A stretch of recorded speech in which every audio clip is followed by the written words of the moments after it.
আসসালামু আলাইকুম। IELTS English অথবা স্পোকেনের জন্য অন্যতম গুরুত্বপূর্ণ উপায় হচ্ছে ফ্রেজেসগুলো শেখা। সেক্ষেত্রে আমরা আজকে দেখব ওপিনিয়ন এবং ওপিনিয়ন বা হচ্ছে কি মতামত বা ভিউ পয়েন্ট, যেটাকে আমরা বলি কি দৃষ্টিকোণ। এই ওপিনিয়ন বা মতামত বা দৃষ্টিকোণ প্রকাশের জন্য ব্যবহৃত কিছু যে ফ্রেজ রয়েছে সেগুলোকে আমরা দেখব। এখানে রয়েছে ইন মাই ওপিনিয়ন, এর মানে হচ্ছে আমার মতে, ইন মাই ওপিনিয়ন। তারপরে সেকেন্ড যেটি অনেক ব্যবহার করা হয় সেটা হচ্ছে from my point of view, অর্থাৎ আমার দৃষ্টিকোণ থেকে। এরপরে তৃতীয়ত রয়েছে আই স্ট্রংলি বিলিভ দ্যাট, আমি কি দৃঢ়ভাবে বিশ্বাস করি।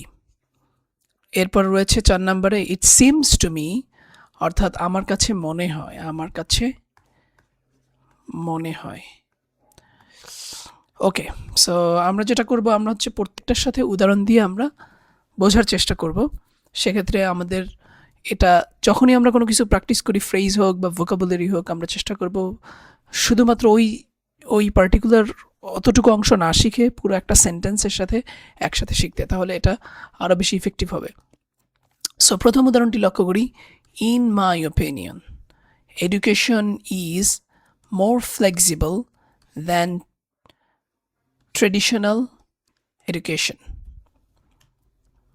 ওকে, সো এটা হবে in my education, in my opinion. আচ্ছা, এখানে বাদ পড়েছে অনলাইন। কোন ধরনের এডুকেশন এটা তো বুঝতে হবে। ইন মাই ওপিনিয়ন, আমার মতে অনলাইন এডুকেশন, অর্থাৎ অনলাইনের যে শিক্ষা ইজ মোর ফ্লেক্সিবল। ফ্লেক্সিবল মানে হচ্ছে খুবই সহজলভ্য। দ্যান ট্রেডিশনাল এডুকেশন মানে ঐতিহ্যগত যে শিক্ষা, এর চেয়ে অনলাইন এডুকেশনটা অনেক বেশি সহজতর। এটা হচ্ছে কি ইন মাই ওপিনিয়ন মানে হচ্ছে কি আমার মতে। নেক্সট উদাহরণটি লক্ষ্য করি, সে হচ্ছে from my point of view. From my point of view এর মানে কি? এর মানে হচ্ছে আমার দৃষ্টিকোণ থেকে। From my point of view team work, অর্থাৎ দলগত কাজ, প্লেস এ ভাইটাল রোল, যেটা গুরুত্বপূর্ণ ভূমিকা রাখে। Plays a vital role, vital মানে গুরুত্বপূর্ণ, রোল মানে ভূমিকা রাখে ইন সাকসেস, অর্থাৎ কি সফলতার ক্ষেত্রে টিম ওয়ার্ক অর্থাৎ দলগত কাজ, সেটা গুরুত্বপূর্ণ ভূমিকা রাখে। কার মতে? From my point of view, অর্থাৎ আমার দৃষ্টিকোণ থেকে, আমার যে চিন্তা চেতনা সেটার দিক থেকে আমি মনে করি যে দলগত কাজ সেটা সফলতার জন্য খুবই গুরুত্বপূর্ণ ভূমিকা রাখে। থার্ড যে উদাহরণটি সেটি আমরা লক্ষ্য করি, আই স্ট্রংলি বিলিভ দ্যাট। এটাও কিন্তু নিজেরই মতামতকে বোঝায় যে আমি কি বলতে চাই। আই স্ট্রংলি বিলিভ দ্যাট, আমি খুবই দৃঢ়ভাবে বিশ্বাস করি। আমি খুবই, স্ট্রংলি মানে কি দৃঢ়ভাবে,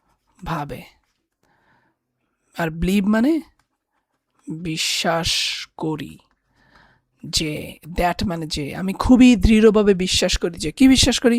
হার্ড ওয়ার্ক, অর্থাৎ কঠোর পরিশ্রম। হার্ড ওয়ার্ক মানে কঠোর পরিশ্রম। অলওয়েজ মানে হচ্ছে সব সময়। পেজ অফ, কঠোর পরিশ্রম সব সময় কি হয়? ফল দেয়। পেজ অফ মানে হচ্ছে ফল বয়ে আনে বা ফল দেয়।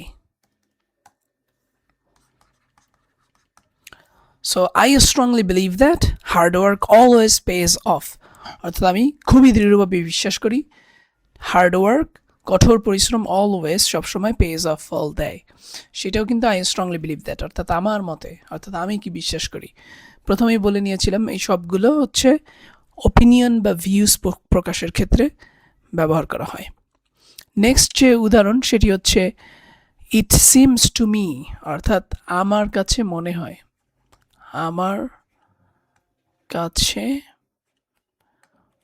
মনে হয় যে, আমার কাছে মনে হয় যে, it seems to me that, আমার কাছে মনে হয় যে পিপল অর্থাৎ লোকজন আর বিকামিং হচ্ছে মোর খুবই বেশি ডিপেন্ডেন্ট নির্ভরশীল অন টেকনোলজি, অর্থাৎ মানুষজন প্রযুক্তির উপর খুবই নির্ভরশীল হয়ে পড়ছে, এটা আমার কাছে মনে হয়।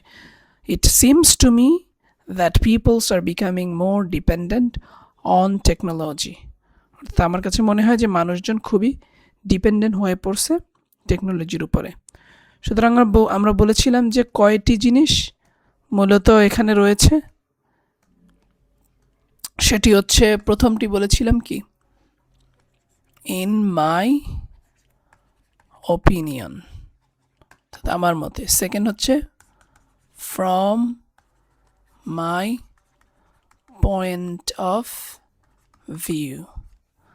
থার্ড কি, থার্ড হচ্ছে কি, আই স্ট্রংলি বিলিভ দ্যাট, অর্থাৎ আমি বিশ্বাস করি। আর চতুর্থ হচ্ছে it seems to me that, আমার কাছে মনে হয়। ইট সিমস মানে মনে হয়, টু মি দ্যাট আমার কাছে মনে হয়। সুতরাং এই চারটি আমরা ব্যবহার করে থাকি কোনো দৃষ্টিকোণ বোঝাতে।